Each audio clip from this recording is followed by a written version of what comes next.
जय श्री राम।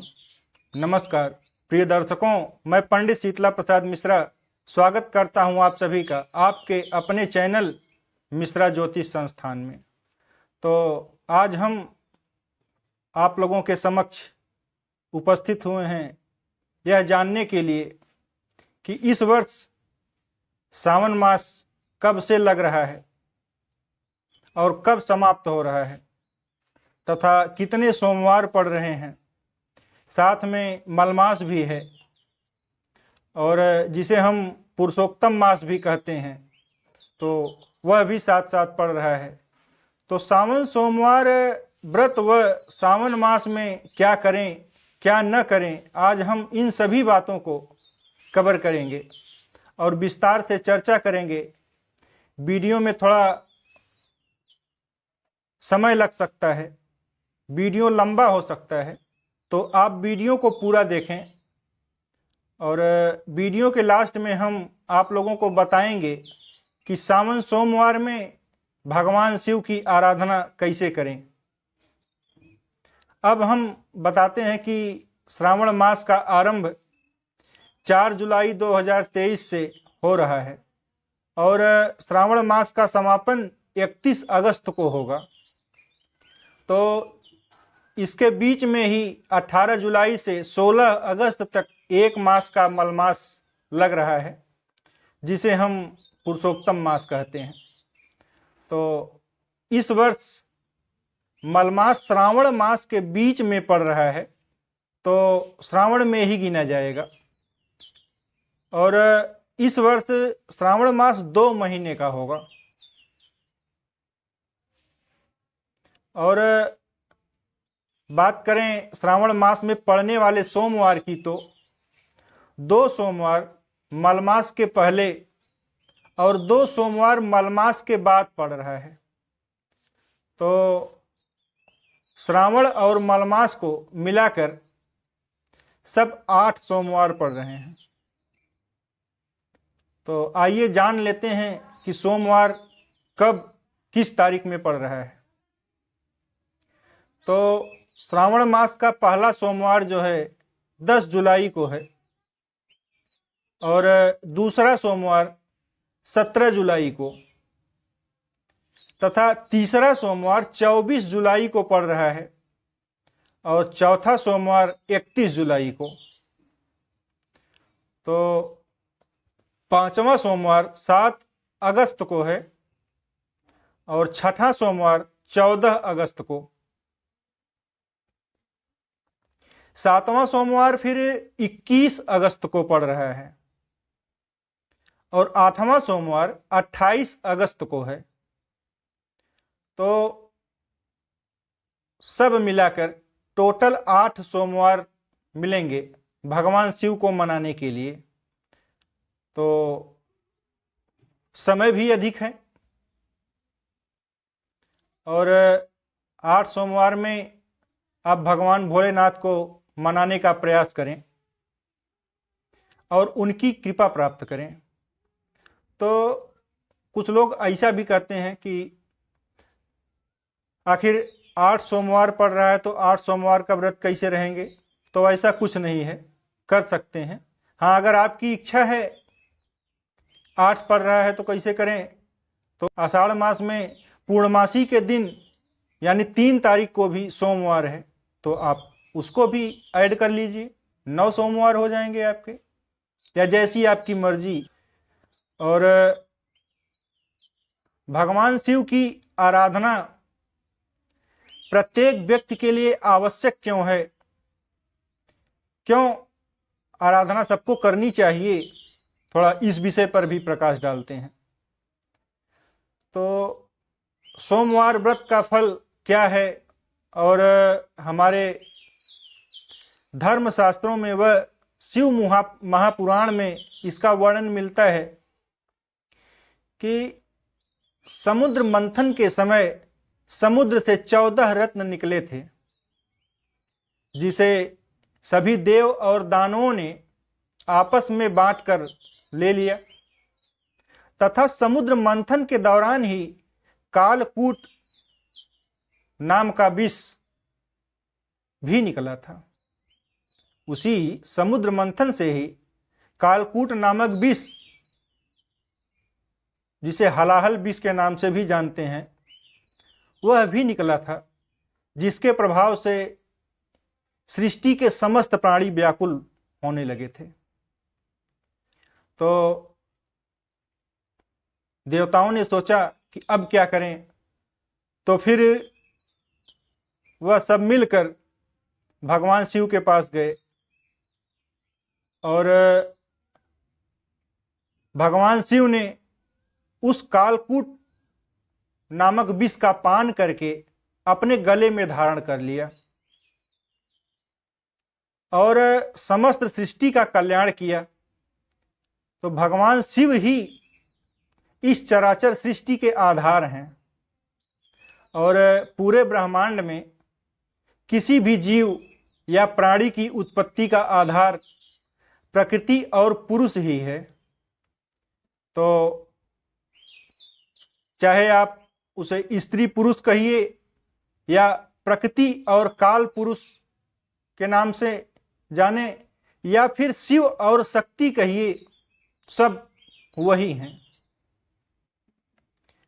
तो इतना ही नहीं, दुख और सुख भी इन्हीं से उत्पन्न होता है।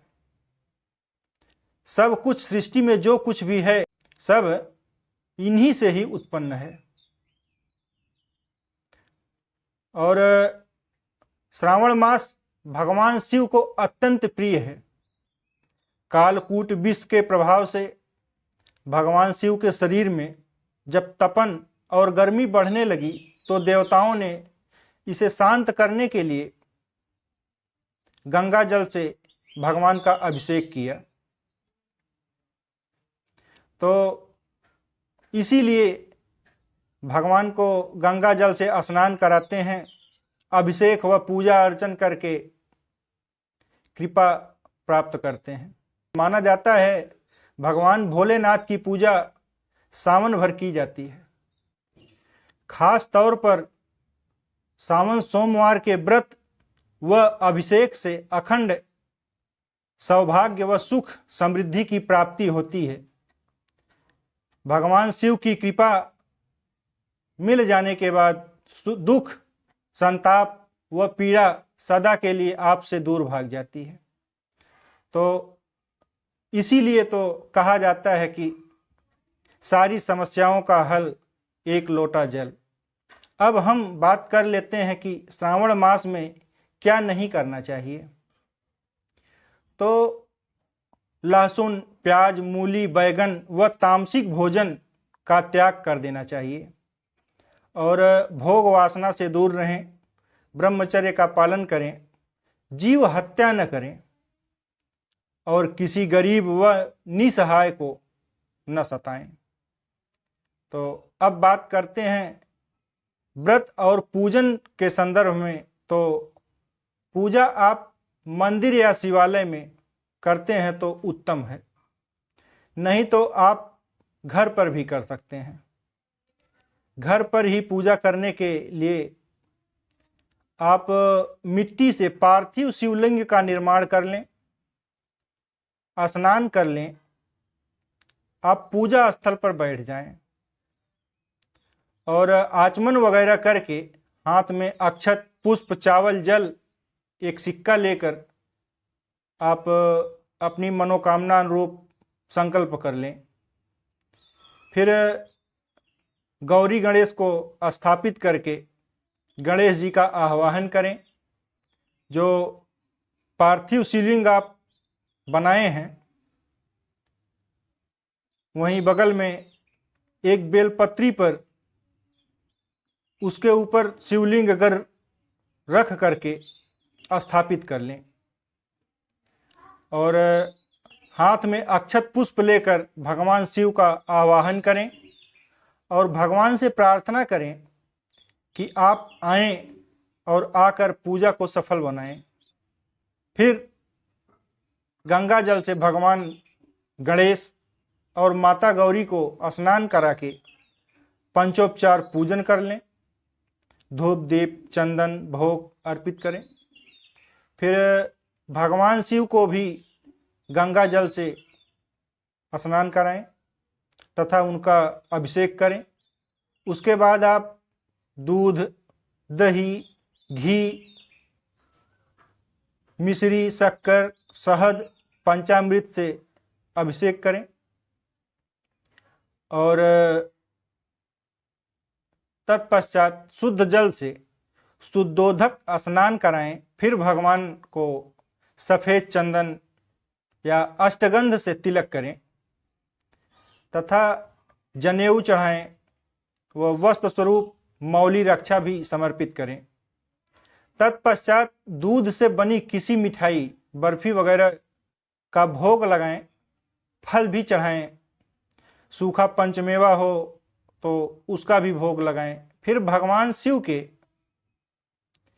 प्रिय वस्तुएं उन्हें अर्पित करें, जैसे आक, मदार का पुष्प व पत्ता, धतूरे का पुष्प व पत्ता, बिल्वपत्र, भांग, काला तिल।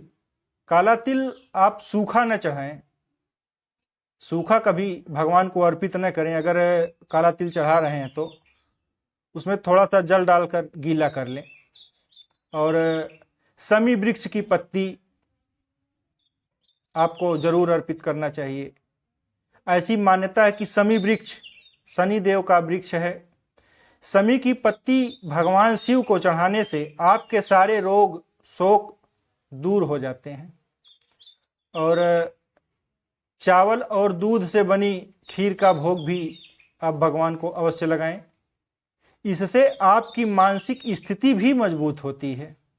इसके बाद आप भगवान शिव के महामंत्र ओम नमः शिवाय का कम से कम 1 माला जप करें।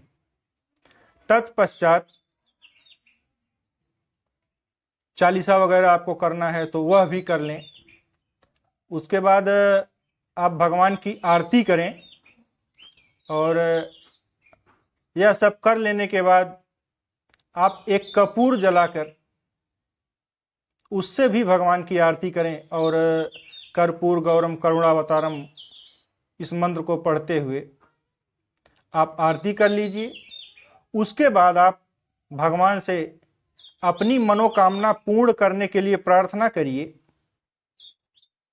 और उसके बाद पूजा में अगर आपसे कोई त्रुटि हुई हो तो उसके लिए भी क्षमा प्रार्थना आप कीजिए। और भगवान शिव को प्रदोष काल अत्यंत प्रिय है। अगर पूजा प्रदोष काल में की जाए तो सर्वोत्तम है, मतलब दिन के चौथे पहर में, यानी 3 बजे के बाद और सूर्यास्त से पहले। आप पूजन के बाद भी व्रत रखें तथा फलाहार कर सकते हैं। आप फलाहार कीजिए और व्रत रहिए। और एक बात और आपको बताना चाहेंगे कि स्त्रियां जो व्रत रखती हैं, अगर अशुद्धि हो जाए या सूतक पातक आदि पड़ जाता है तो केवल व्रत रखें।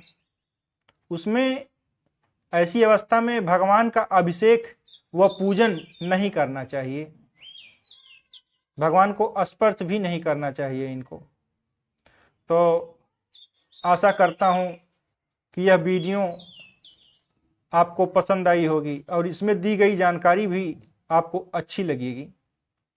तो पसंद आई है तो औरों को भी शेयर करिए तथा इस चैनल को सब्सक्राइब करके आप हमारे